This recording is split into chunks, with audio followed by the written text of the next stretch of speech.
Breaking news చూస్తున్నాం. తమిళనాడు ప్రతిపక్ష నేత డిఎంకే నాయకుడు ఉదయనిధి స్టాలిన్ కు బిగ్ రిలీఫ్ దక్కింది. విజయ్ త్రిషాపై వ్యాఖ్యల కేసులో ఉదయనిధిని పోలీసులు అరెస్టు చేశారు. అయితే బెయిల్ కోసం కోర్టును ఆశ్రయించారు ఉదయనిధి. దీనిపై విచారణ జరిపిన హైకోర్టు స్టాలిన్ను కస్టడీకి తీసుకున్నారా అని ప్రశ్నించింది. అయితే ఉదయనిధిని కేవలం విచారణ కోసమే అదుపులోకి తీసుకున్నామని, కస్టడీలోకి తీసుకునే ఉద్దేశం లేదని అడ్వకేట్ జనరల్ కోర్టుకు తెలిపారు.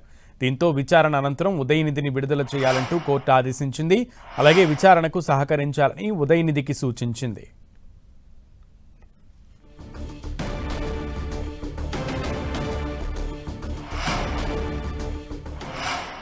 చెన్నైలో హై డ్రామా నడిచింది. ఉదయనిధిని పోలీసులు అదుపులోకి తీసుకుని కోర్టులో ప్రవేశపెట్టగా అటు కోర్టుకు సంబంధించి కీలక వ్యాఖ్యలు చేసింది. దీనిపై విచారణ జరిపినటువంటి హైకోర్టు బెయిల్ పిటిషన్కి సంబంధించి స్టాలిన్ను కస్టడీకి తీసుకున్నారా అంటూ పోలీసులను ప్రశ్నించింది. అయితే ఉదయనిధిని కేవలం విచారణ కోసమే అదుపులోకి తీసుకున్నామని, కస్టడీలోకి తీసుకునే ఉద్దేశం లేదని అడ్వకేట్ జనరల్ కోర్టుకు తెలిపారు. దీంతో విచారణ అనంతరం ఉదయనిధిని విడుదల చేయాలంటూ కోర్టు ఆదేశించింది. అలాగే విచారణకు సహకరించాలని ఉదయనిధికి సూచించింది.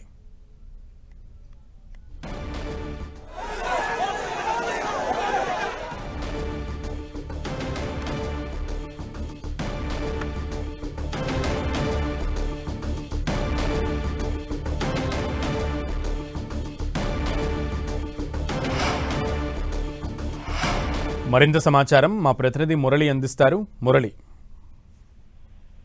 కొద్దిసేపటి క్రితమే మద్రాస్ హైకోర్టు ఉదయనిధి స్టాలిన్కు బెయిల్ మంజూరు చేసింది. ఈ నేపథ్యంలో ఆయన కాసేపట్లోనే విడుదలయ్యే అవకాశం కూడా ఉంది.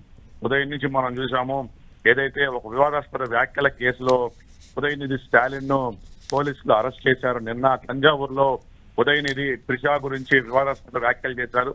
ఈ నేపథ్యంలో ఆయన పైన టీవీకే పార్టీ నేతలు, కార్యకర్తలు తీవ్ర స్థాయిలో మండిపడ్డారు. చివరకు ఈ వ్యవహారం పైన తంజావూరు పిఎస్ లో కేసు కూడా నమోదైంది. ఈ నేపథ్యంలో ఉదయం మొత్తం పోలీసు బలగాలంతా కూడా ఉదయనిధి ఇంటికి వెళ్లి ఆయన్ని బలవంతంగా అరెస్ట్ చేసే క్రమంలో ఇతర పార్టీ నేతలు అంటే డిఎంకే పార్టీ నేతలు వాహనాన్ని అడ్డుకోవడం, ఇవన్నీ పరిణామాలు మనం చూసిన నేపథ్యంలో అంటే ఈ అరెస్టును ముందే ఊహించిన ఉదయనిధి ఈ ఉదయమే మద్రాస్ హైకోర్టులో ముందస్తు బెయిల్ పిటిషన్ కోసం దాఖలు చేశారు. ఈ మధ్యాహ్నం తర్వాత దీనిపైన మద్రాసు ధర్మాసనం విచారణ చేపట్టి చివరకు ఉదయనిధికి బెయిల్ మంజూరు చేసింది. మొత్తంగా డిఎంకే కార్యకర్తల్లో అయితే కొంత ఆనందం కల్పిస్తుంది. మొత్తంగా ఈ వ్యవహారం చివరకు ఏ మలుపు తిరుగుతున్న ఆసక్తి అయితే ప్రస్తుతం కొనసాగుతూ ఉంది. మురళి, అయితే ఎంతసేపట్లో విడుదలయ్యే అవకాశం ఉండొచ్చు? ఎందుకంటే కోర్టు ఆర్డర్స్ అంటే కోర్టు త్వరగానే మంజూరు చేసింది కాబట్టి, త్వరగానే బెయిల్ మంజూరు చేసింది కాబట్టి ఆర్డర్స్ అన్ని కూడా జైలుకి వెళ్ళడానికి చాలా తొందరగానే వెళ్లే అవకాశం ఉంటుంది కదా. సో 1 గంట 2 గంటల్లో విడుదలవుతారని భావించవచ్చా? ఖచ్చితంగా మరో గంట నుంచి గంటన్నర రోజుల్లో. ఎందుకంటే మీరు అన్నట్లు కోర్టు తీర్పు కాపీ బయటికి రావాల్సి ఉంటుంది. ఆ కాపీ నేరుగా జైలు కోర్టులో పోలీసులకు చూపిస్తే ఆ తర్వాత ఆయన్ని స్టేషన్ నుంచి విడుదల చేసే అవకాశం స్పష్టంగా కనిపిస్తోంది. దాదాపు ఈ పరిణామాలు జరగడానికి కనీసం గంట నుంచి గంటన్నర సమయం పట్టే అవకాశం ఉంది.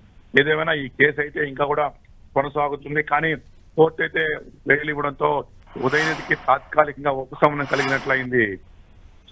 Okay Murali, thank you.